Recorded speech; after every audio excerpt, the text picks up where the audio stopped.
ترك وزير العدل والحريات مصطفى الرميد صباح اليوم الخميس أشغال الأبواب المفتوحة التي نظمتها محكمة الاستئناف بالدار البيضاء ليغادرها مسرعا صوب العاصمة الرباط.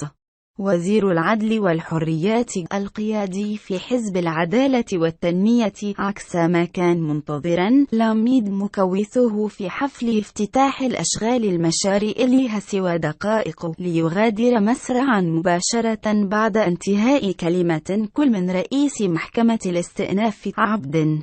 العزيز الفتحاوي وكلمة الوكيل العام بالمحكمة نفسها حسن مطار دون أن ينتظر باقي المداخلات.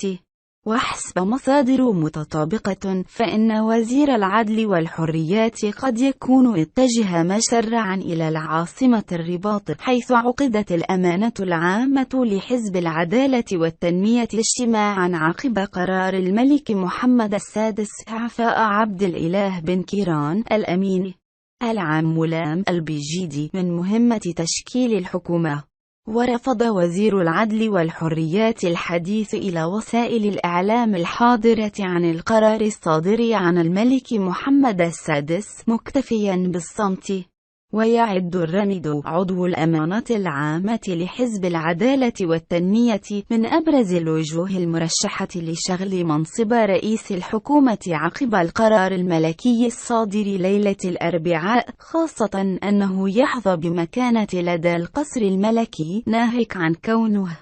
الشخصية المقربة من عبد الإله بن كيران أكثر من سعد الدين العثماني وعزيز رباح.